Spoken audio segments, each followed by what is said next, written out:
Hello, everyone. Welcome back to this class of Christian apologetics. Apologetics is a defense of Christian faith, our faith.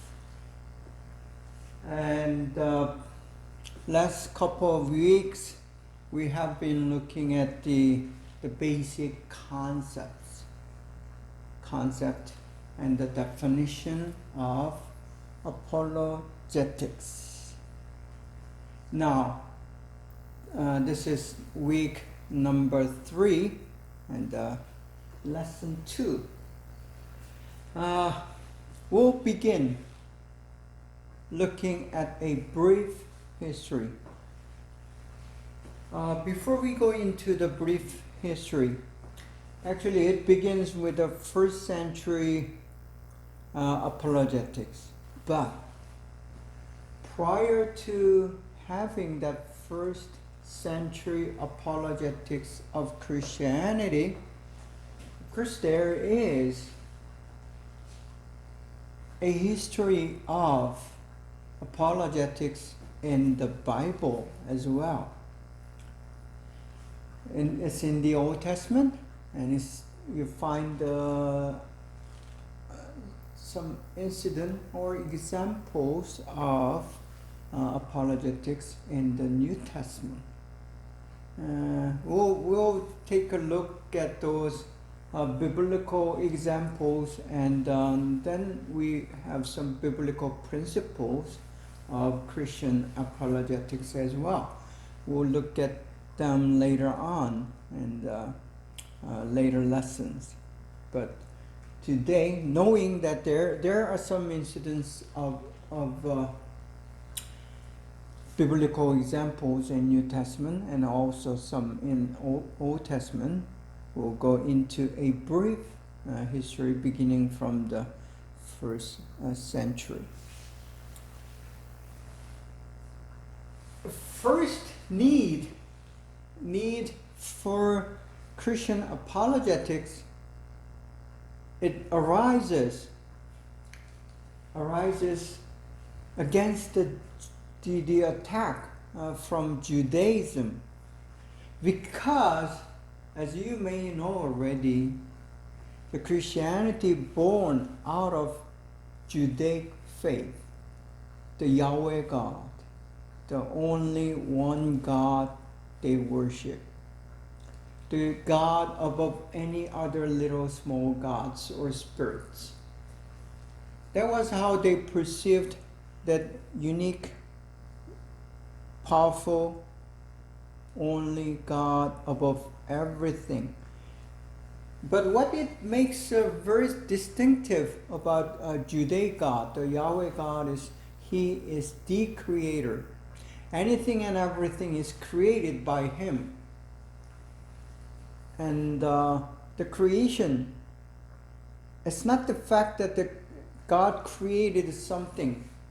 The key thing is, why did God created the universe? And then also the human beings. Because God, according to the Bible, He had many angels. But what are lacking in these angels,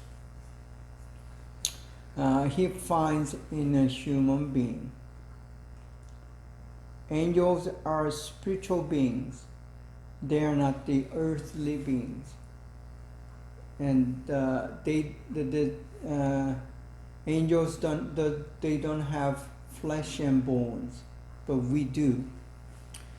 And also, we do have that free will to decide. And that's how God has created. So, basically, Christianity and Judaism is worshiping the same God, the same Yahweh, the Creator, who created the heavens and earth and the human beings in 6 days and took a rest on 7th days. So there are a lot of common things, but why would we need something against Judaism. The key argument about between Christianity and the Judaism in the first century was about the messianic identity or messiahship of Jesus Christ. Is Jesus of Nazareth indeed the Messiah that they were waiting for? And then for Judaic fundamental Jews and fundamental believer of Judaism, they did not acknowledge Jesus as the Messiah, while Christians believed that indeed this Jesus of Nazareth, who claimed to be the Son of Man and the Son of God, he was indeed the Messiah. So main argument has to do with the messiahship of Jesus of Nazareth. And there's another need for defense of Christianity against Gnosticism. Okay, Gnosticism is another full lesson. But to be brief, Gnosticism, they believed in the very, very particular dualism, dichotomy of spirit and the flesh.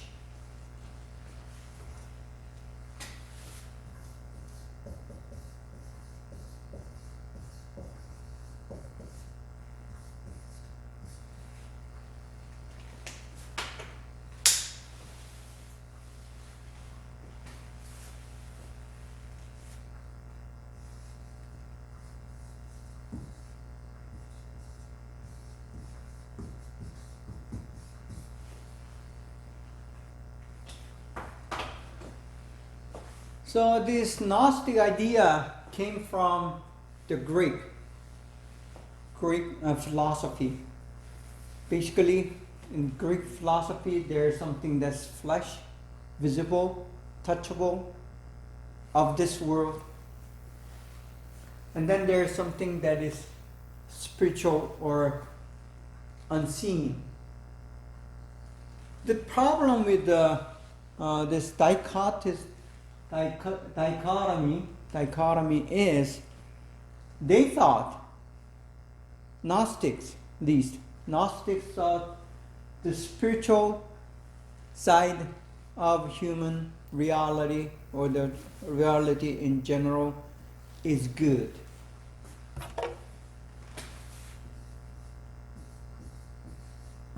Good in values, it has virtues, it's positive. While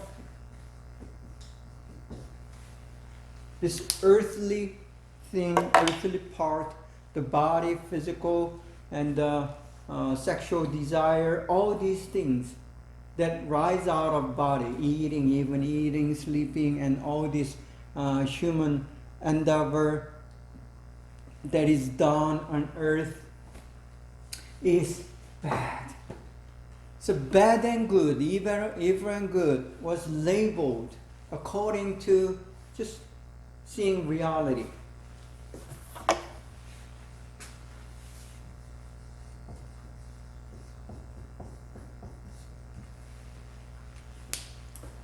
If you have attended and listened to some of my lectures prior to this one, you may already have the idea about the reality. And this is one of the key concepts as we try to understand theology or any other science for the matter. The science that we are engaged in, or the academic efforts, or any work, jobs and so on, that has to do with the reality. It is how we perceive and handle the reality. And these Gnostics, believed there's two different realities. Reality they perceived in two. One can be seen with your eyes, one that you are not seeing.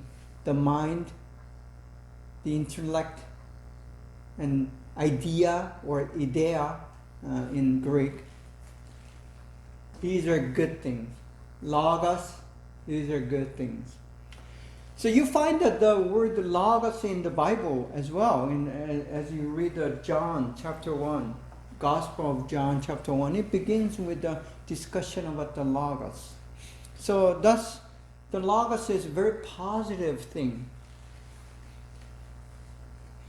But the thing is, because of that, Gnostics believed, Gnostic Christians, or Gnosticism, the Gnostic Christians, they believed Jesus did not resurrected. He was not resurrected in his body, but only in spirit.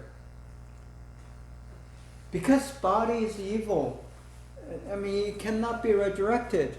And since body is evil, they had the trouble perceiving Jesus as both man and God.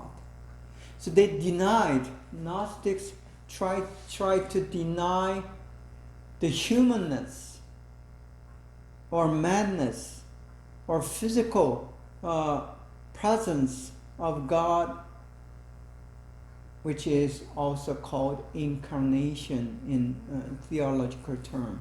Incarnation means God incarnated into the human form, in the human body. So the question is whether this body that Jesus used during their 30-some years, was it good or evil? And thus they believed he couldn't be resurrected in his body, but only in spirit. So that was another discussion in the first century apologetics.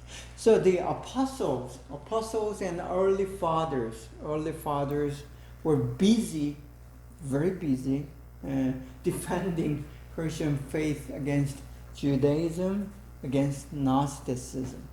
But it doesn't end there. The problem.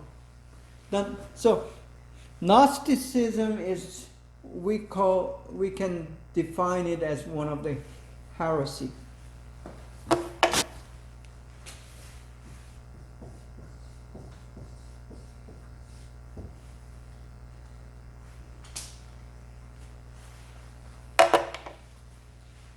As you may know, heresy comes out of Christianity. And the problem with the heresy is it's pretty similar, but there's one or two key elements or key doctrines that are different from the doctrine of original, authentic Christianity. So when we find those things, we call heretics. For us evangelicals, for example, Jehovah's Witness is labeled as heresy. And Mormons also, we label the evangelicals, believe they are heresy. So these are some of the faiths, but they didn't have Mormons or Jehovah's Witness at the time. And in the first century, it was Gnosticism. Then, paganism. Paganism is like a Greek philosophy, and then local religions, and so on. So there were other religions in the area other than Judaism or Christianity at the time. Romans believed Roman myths and Roman gods. So when they hear about the gospel and then hear about this news, new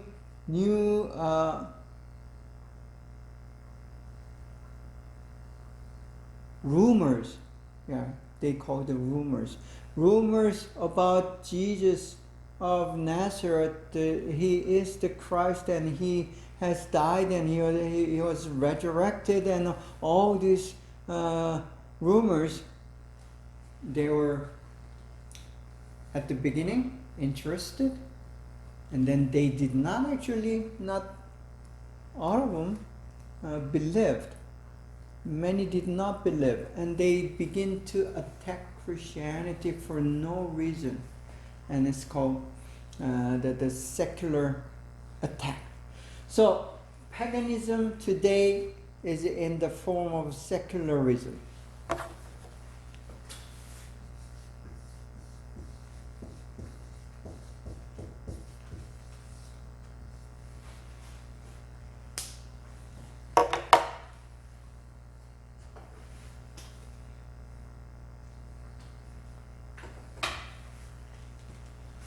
So secularism is paganism is a kind of secularism in the first century. Today there are many different secularism, like capitalism and the communism and then materialism, all these things. And liberalism is one of them as well. So you find many different kind of secularism since the first century. So the attack began as soon as there's a Christianity, and it continued for last 20 centuries and on. Then Hellenistic culture and philosophy accompanied with the paganism. So there's a Hellenistic culture and philosophy even mentioned in the Bible. The Saint Paul or Apostle Paul was put on a trial and has debated with these Greek philosophers of the time. There might be great philosophers. And he had argued and debated against them in the Rome and in Athens. Athens is one of the capital of intellectual community, the Greek intellectual, Hellenic intellectual at the time. And he was there in Athens.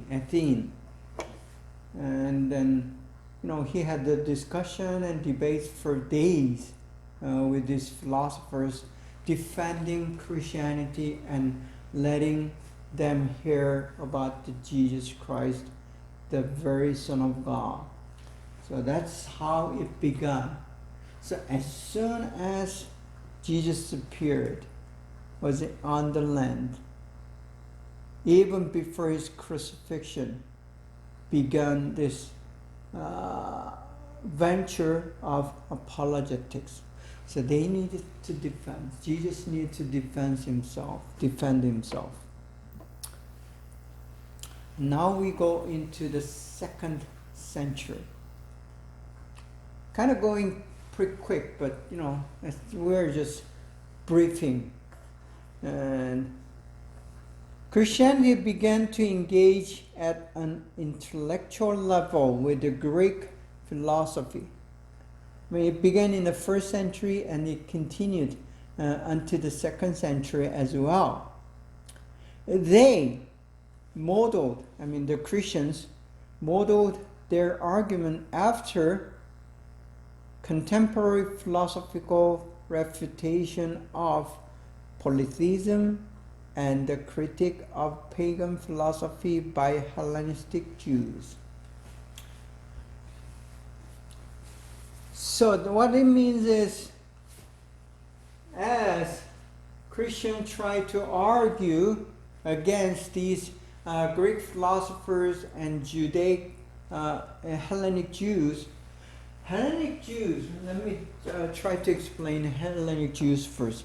These are the Jews who are living in outside Israel, outside the Judea at the time. I mean, it was Judea, land of Judea, Palestine, and they were called diaspora or diaspora, whatever you pronounce it. So diaspora Jews, and the many diaspora Jews are living in this Roman Empire, all scattered, and also Asian minors. And as Paul and other disciples, the apostles, travel among these land, they find Hellenic Jews very intellectual, very learned, and educated with the Hellenic culture and the custom. They are very logical. They begin to attack Christianity with their logics and their Hellenic way of disputing and debating. So, being very smart, Paul, he himself was one of those Hellenic Jews. So I think that's why God has chosen Paul as a 13th apostle. You know, there are 12 apostles, right? One, and Judah, the Iscariot Judah, he was the one who betrayed Jesus. So he was eliminated. He killed himself. So he was eliminated. And Matthias becomes the 12th the disciple and apostle to fill up that empty position. And then there are 12. It's enough. And God still, the Holy Spirit calls upon the Paul. And at the time he was a Saul, and he was persecuting all the Christians. And then he encountered Holy Spirit, and he got blinded, and then later sees, and then he experiences this very mysterious and spiritual experience, and then become a follower of Jesus, and becomes an apostle after like 9 years of study and training and so on. So, you gotta ask. It's a natural question to ask. Why would God needed Paul to be a 13th disciple when there are already 12 good ones? The reason is one of the reasons is for the defense of Christianity against the Hellenistic world. As we know, the Paul was was born and raised in this Hellenic culture. He was a Roman by citizenship, and he was educated in the Hellenic system and as well as the Judaic tradition. He was one of the devoted Pharisees. Pharisees are known for their education and learning and deep research and study in the law, the 5 books of the Bible, and also the other prophecies included. And he was a disciple of Gamaliel, one of the best known Judaic scholars of the time. So he was educated, he was very intelligent, he was very rational and logical, and he knows how to argue and debate in such a way to debate against any Greek philosopher or any intellectual person of the time. So they, especially Paul, modeled his argument after this Hellenic counterpart, and then later on the so-called the early fathers. Early fathers are the second generation apostles, kind of. So apostles, disciple. Why the apostles are disciple of Jesus?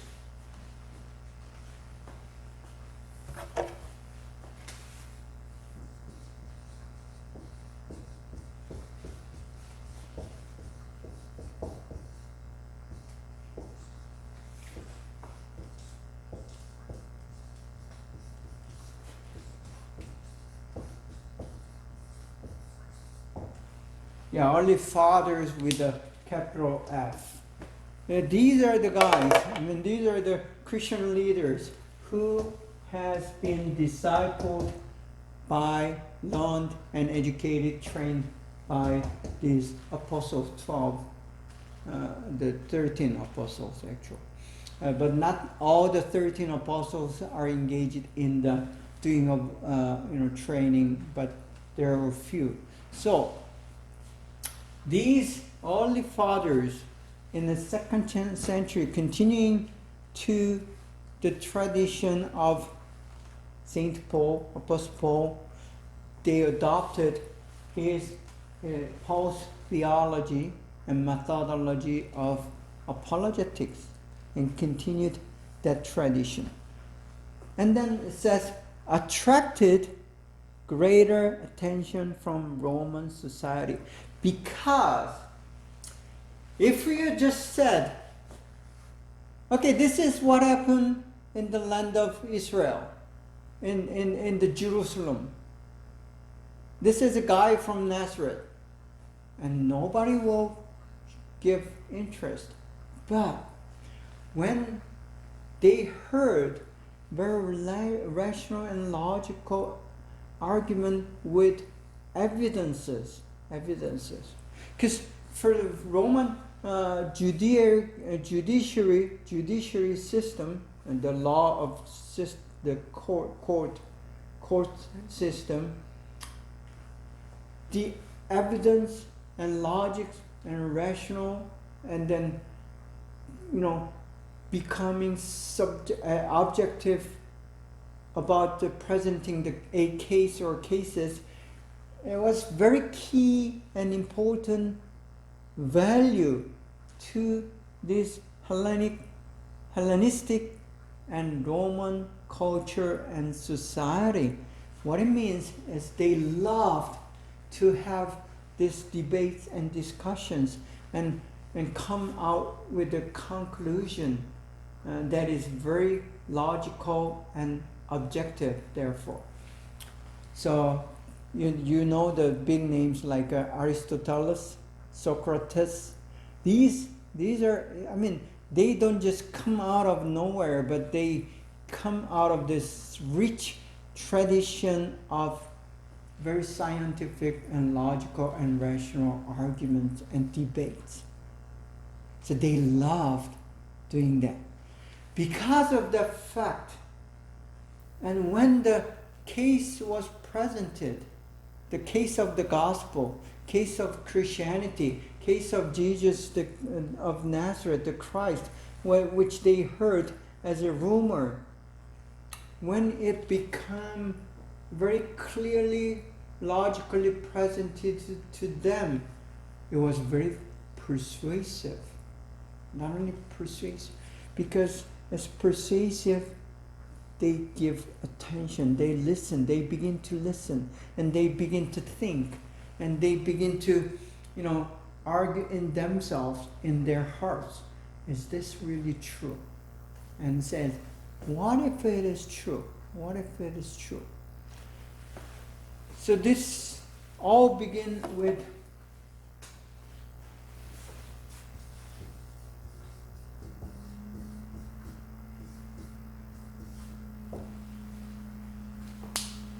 I told you that everything that begins with a curiosity, and there is human curiosity. Basically, every human being, they do have certain level of curiosity, and some has more, some has less, but still, everyone does have this curiosity, and it's a human nature, and it's because it's inborn, innate human nature. And it becomes the need.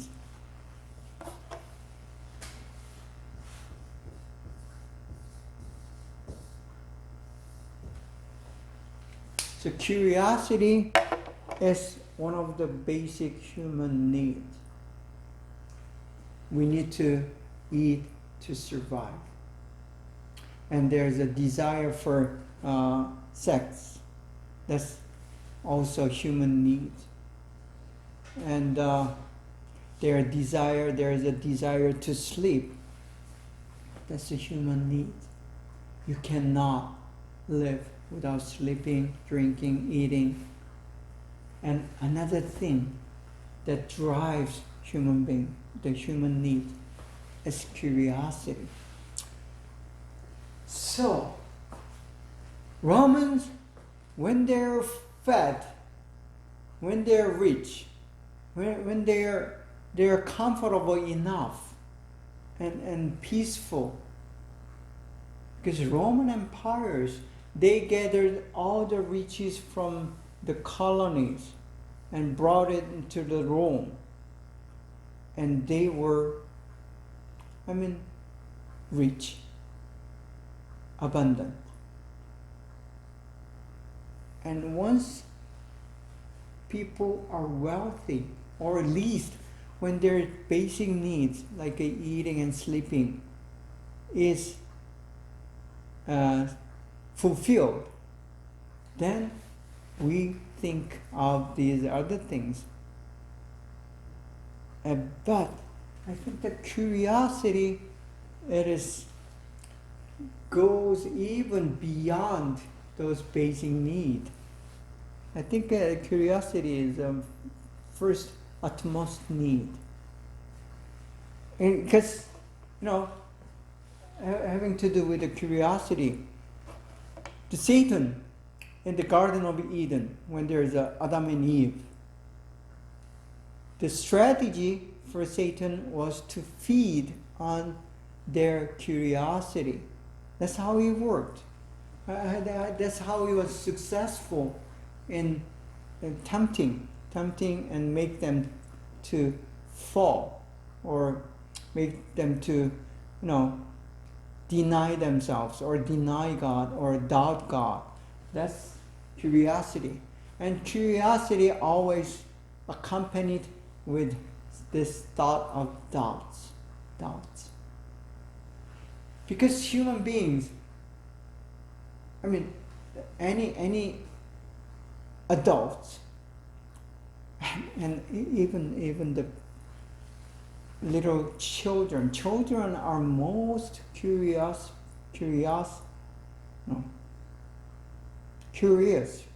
people, right?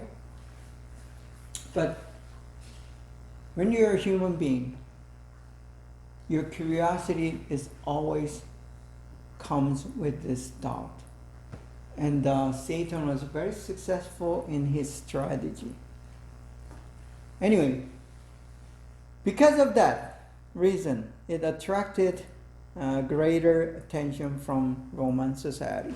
And then it says, number of writers produced reasoned defenses of the Christian faith. So, number of writers.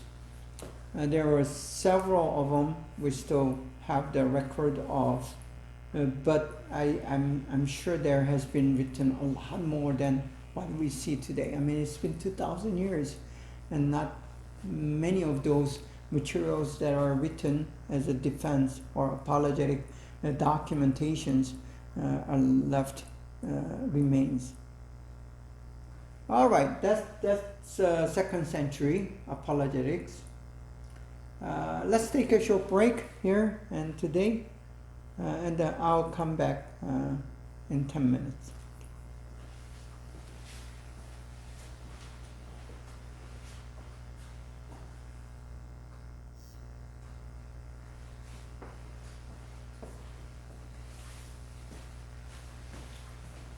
Okay, let's continue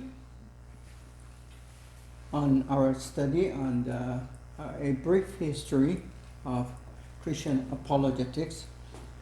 and covered 2nd century. And here are some of the writers in the 2nd century. And one of the famous writers that we know and have some writings left is Justin the Martyr. A convert to Christianity from Platonism. So we know that this Platonian, well-educated, very logical, and known to have the skills and the ability to have debates and arguments, and he becomes a Christian. And once he becomes a Christian, he does write these very logical and rational papers, defending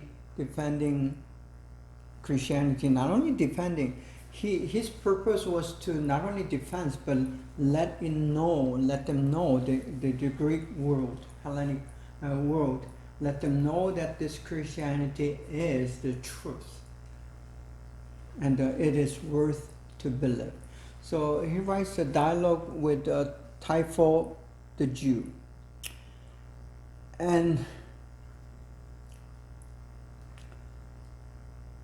here's a Samaritan who was converted after seeking truth in numerous philosophies, died as a martyr in Rome.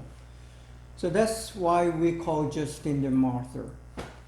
And he died in Rome at the age of 65. And probably the best known and the most significant apologist of the day. So when not only he was a theologian, in general, you can say he's theologian, but his theology is more of apologetics, a defense and the offense. So there's a Justin Martyr, and to defend Christianity against false accusation, such as Christians are atheists, and they are sexually immoral, and they even eat the flesh and blood. Yeah, that misunderstanding came from the Eucharist, the communion. We still do. We drink the wine and then break the bread. And Jesus said, "This is my body and my blood, and do this in remembrance of me." And they did. And then they have this rumor that, Christians eat blood and flesh, human blood and human flesh. So they are cannibals. They consume and eat human flesh. So there are these, misunderstandings and rumors going on, just as it is today. False news and rumors, accusations were prevalent. It's everywhere. Now, this Justin, he was the one who set up to defend. And he also to argue for the truth of Christianity on the basis that it fulfilled Old Testament prophecy. That is one of the important tactics or strategy for us Christians when we try to defend our faith. And so one of the basic strategy, the principle of Christian apologetic, is to base it on the Old Testament, and especially Old Testament prophecy. And that's what he did, Justin the Martyr. And he did all these arguments to show that Christianity was superior to or fulfilled Greek philosophy ideas. Two things he did. One, our faith, the Christian faith, Christianity is way better up level than Greek philosophy. So how does he do that? Through the debate and argument. Show how the inferior is the Greek philosophy, how it has some faults and has some mischiefs and weaknesses. And by showing that, and then showing how the Christianity answers all those unanswered questions in Greek philosophy, he was able to show this Christianity is much better. Not just much better, it's another level. And another level. Not only so, he fulfilled this weakness and void that Greek philosophy had. Because Greek philosophers, they were good philosophers, and they did an excellent job in trying to understand the reality in their terms. But there were many unanswered questions. They did all the investigation. They think of idea, and they think of logos, and they think they were talking about the life after death, but there are no evidence, and they couldn't prove it or disprove it, and so on. But Christianity and the Old Testament and then Jesus, he answered every question they had on the reality. So Justin tried to help them to understand that.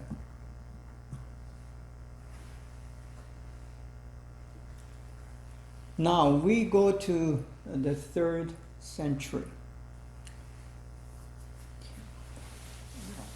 It's getting a little warmer here. Okay, Alexandrian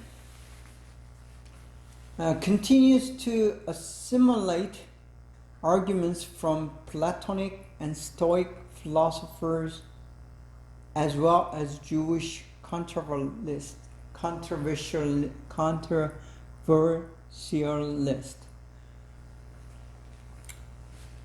So in the 3rd century, Alexandrians are the theologians who has been in the Alexandria, which is the northern part of Tunisia now. So it's in the Mediterranean, but it's North Africa. So it's still a Greek and Hellenic world, and there is a school of scholars called themselves Alexandrian, and they still use Greek method of debate and arguments, Platonic and Stoic.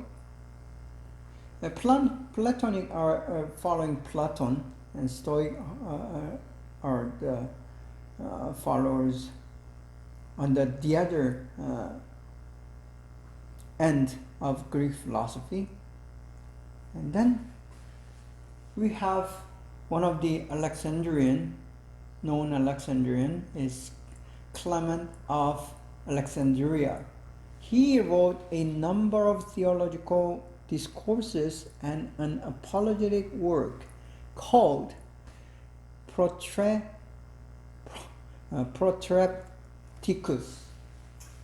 I think it's proper pronunciation. Protrepticus.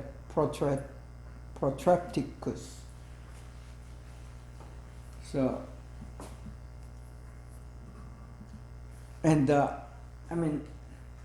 this Alexandria, Clement of Alexandria, his name is Clement, and he is one of the Alexandrian, and wrote this piece, apologetic work. Then Origen is quoted a lot in Christian theology. If you study theology or systematic theology, then you'll hear. And also in a church history, Origen and Clement of Alexandria, these are very key figures and people. He writes the contra celsum. He's a Greek apologist of the 3rd century, and then the contra celsum means against Celsus. Is a reply to Celsus's philosophical, ethical, and historical criticism of Christianity. So this is the pure, I would say, pure apologetic work. It's not just the theology or doctrinal work, but this Origen's writing, contra celsum, is typical apologetic work.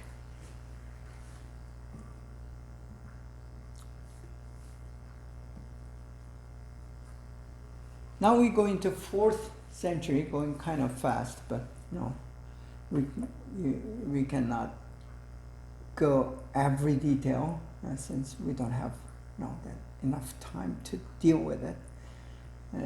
You can just, if you're curious, if your curiosity triggers, and then you can go and read those famous works yourself. The Edict of Constantine in 313, Christian apologist, both Latin and Greek. So the Edict of Constantine, he is both Latin and Greek, and wrote with the pride of the progress and life-changing effects of Christianity. So the edict, E should be in capital. The Edict of Constantine writes both. He's the key is that he's Latin and Greek.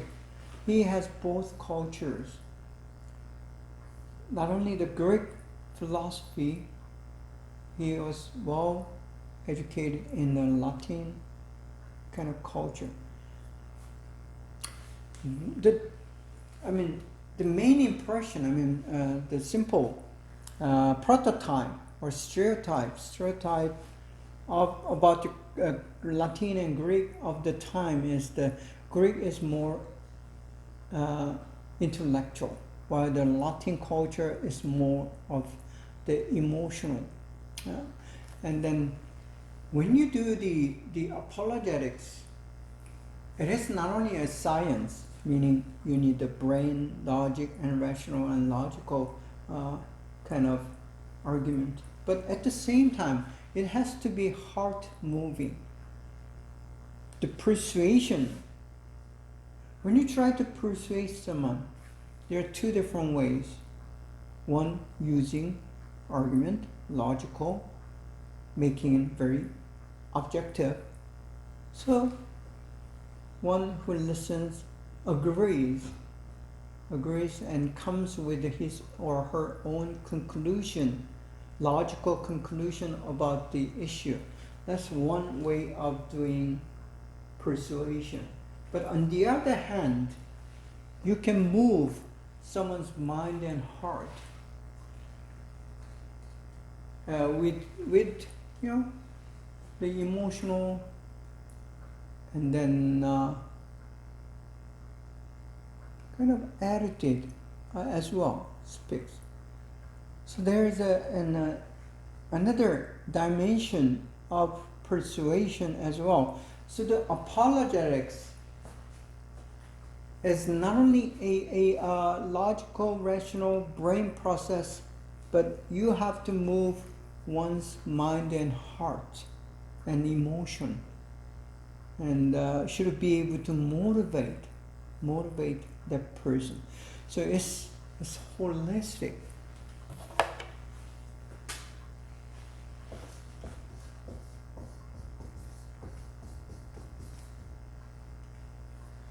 So the whole process or whole strategy for the good apologetics, you have to be holistic. Speak to all dimensions, all human dimensions. And that's a key to this Edict of Constantine. As an apologist, he had both intellectual and then emotional or cognitive and then affective. Cognitive and affective. I'll try to explain that later on, but that's one of the key elements that you need to understand from Edict of Constantine. So the pride is not, you cannot explain in logic. When you try to express superiority and the pride, and then your conviction and commitment, it is beyond the logic. It's beyond the brain. It's beyond your intellectual understanding. But there's that another side, and he presents. While this Greek philosophical arguments and whether it's Platonic or Stoic, it's very focused on that intellectual side and dimension, because the so-called idea,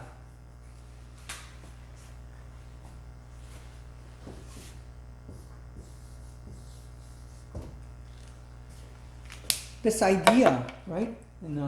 Today's pronunciation, but idea is that's a Greek term. Actually, Greek came from the Greek word idea. So this idea is what happens up there in the brain. And so Platonic, whether Platonic, Stoic, or whether it's Aristotle or Socrates, they were focusing on this left side of brain, your left side brain. But there's also right side of your human dimension that controls your emotion, pride, conviction, and self-esteem, and so on. So apologetics also covers that. Us as believers and Christians, we need to show our conviction. With the words, you could do that using your words and expressions and the writings, and we could do that. That's a part of apologetics as well.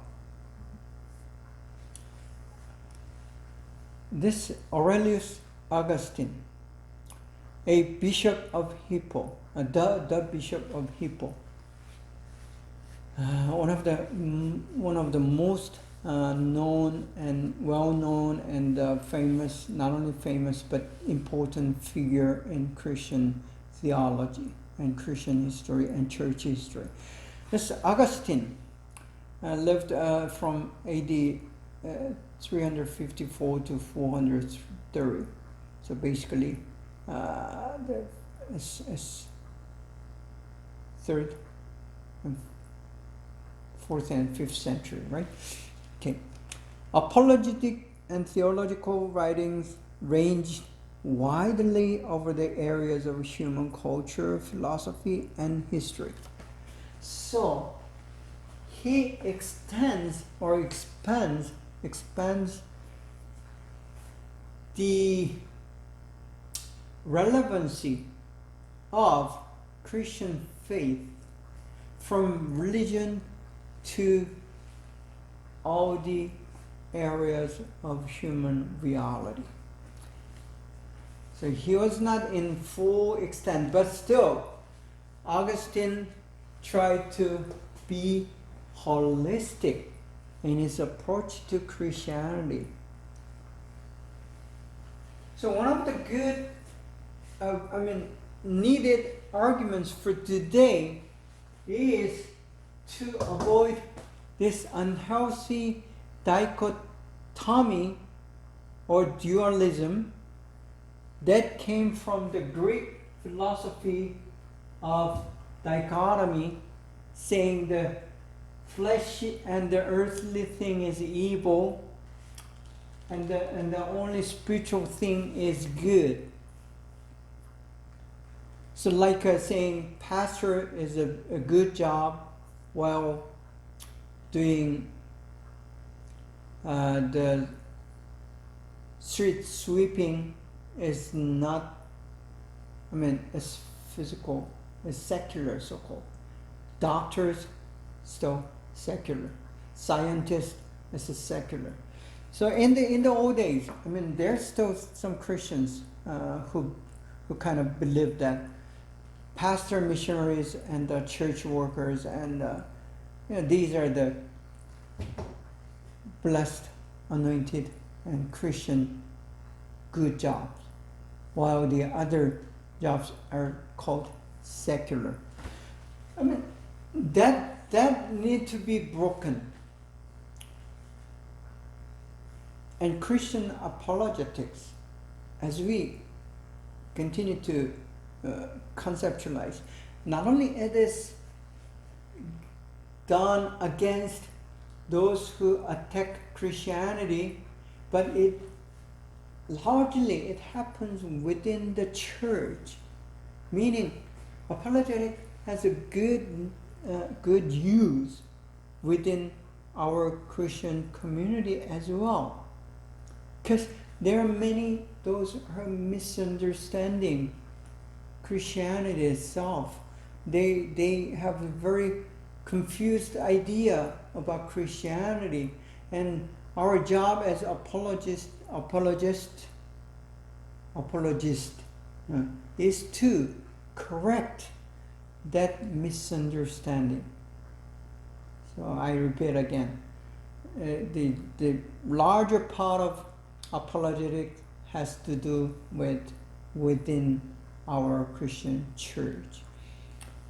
And Hippo, the bishop of Hippo, Augustine is the one, he expands the Christian apologetics or Christian theology or Christian doctrine to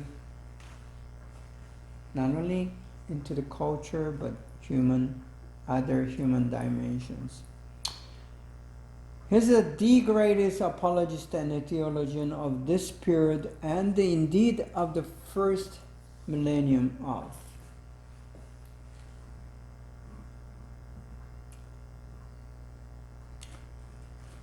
Then Anselm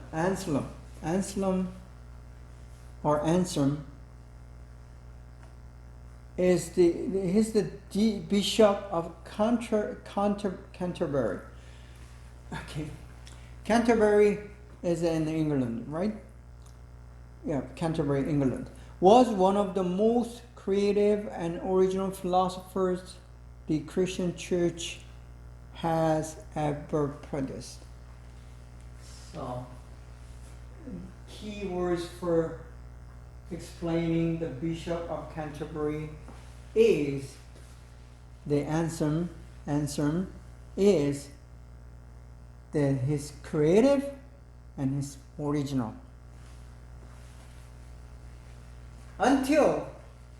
Before this Anselm or Middle Age, these theologians, Christian theologians and the apologists still follow the Greek tradition, or Latin tradition of doing theology. But Anselm was different. He was creative. He invented new approaches and new arguments and new strategy and debates. The most famous philosophical arguments to be known as the ontological argument. Ontological is in proslogion. So the word you need to give attention is ontological.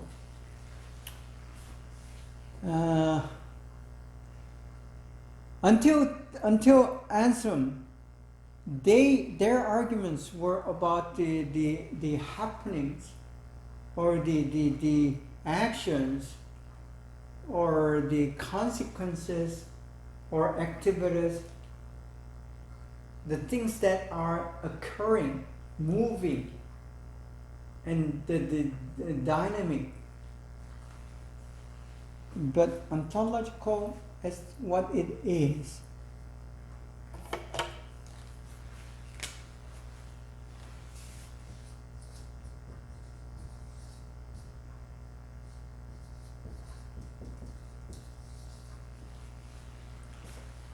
As we see the reality, us, human being, is a part of reality. We not only look at outside who we are, but we also investigate and search inside. So the basic question about the reality begins with, who am I? Who am I? And why am I here? Why am I here? Where did I come from? So these are three basic questions need to be addressed to yourself. Whether you're a Christian, whether you're a communist, whether you're a socialist, whether you're a Muslim, whether you're Buddhist. If you're a Buddhist, you have own answers about who you are, why you are here, and how you come into the world. But some of these ism or ideology will not, or try to avoid that question. But still, even the communist or socialist, they do base their arguments on materialistic worldview or evolutionistic worldview. It happened. Somehow it happened. Naturally and by chance. So that will be their answer. But anyway, coming back. So as you search yourself, who you are, there's one of the paradigms that you can adopt or use in understanding your own reality, who you are, is doing and being. So us human beings, we the human has a doing side and being side.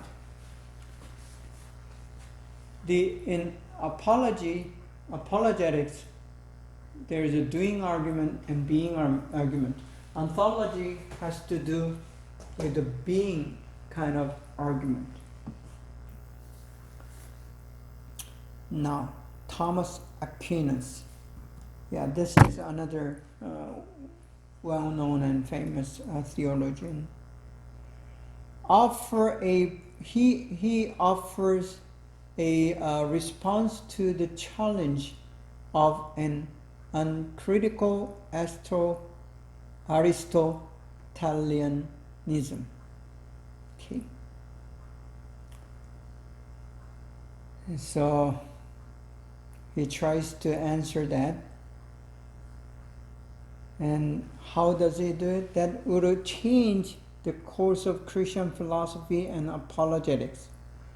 And what he did, Aquinas sought to combat the challenge of the Greco-Arabic worldview by creating a Christian philosophy utilizing Aristotelian categories and logic in summa contra gentile.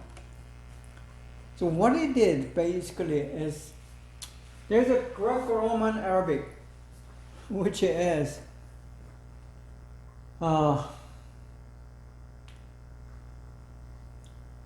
in the history of Europe, right after the Middle Age, what happened is there's a Turk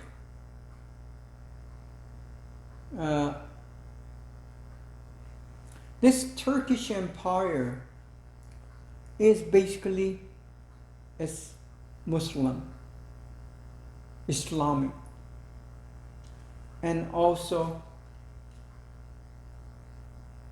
with the influence of Arabic. So there's like a crash of civilizations. The war in the past, many wars are a result of crash of civilizations. And these civilizations, as you go deep into the understanding of civilizations, they represent a certain type or kind of worldview.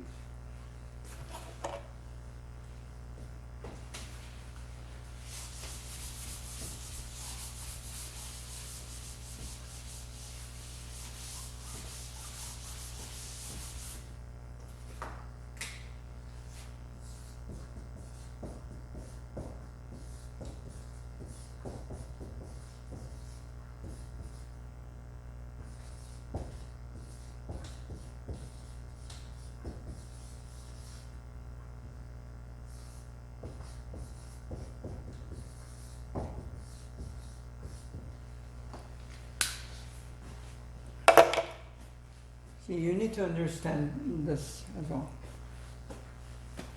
The civilization is a kind of culture, but the culture that is so developed and expanded, it includes a larger population than a nation. So it's bigger than any ethnic representation or national representation. It's bigger than nation, it's bigger than ethnic groups. Civilization is much larger unit of context. So I'm going to say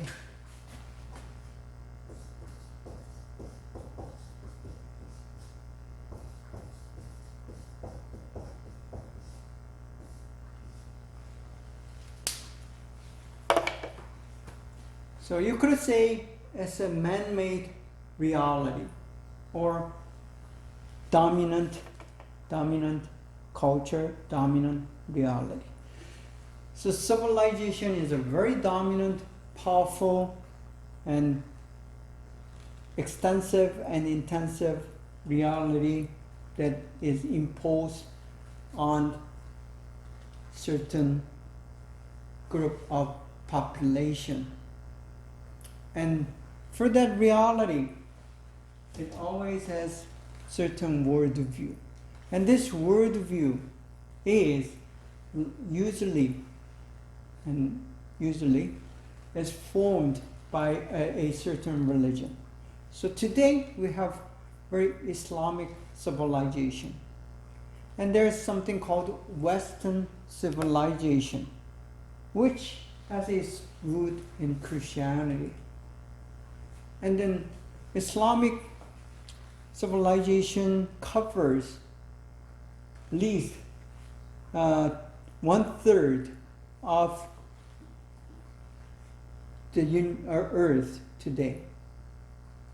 And the Christianity or Christian civilization, which is now is called Western civilization, covers at least half of the earth. And going back to this, there were Arabic, Greco-Roman, Greco-Arabic civilization, which is much larger than Greco-Roman. And then Thomas Aquinas used his knowledge and the theological background to go against this Greco-Arabic worldview. So apologetics is not just minor little skills of doctrine and theology, but you have to see the bigger picture, which is civilization. And Thomas Aquinas is one of them who did that. Okay. Yeah, I tried to, finish this in today, but I couldn't. So we'll continue this next week, and again this week number 3, and I'll meet you in week number 4. Thank you for your attention, and we'll continue this brief history in Christian apologetics next week. Until then, be good and healthy. See you. Bye-bye.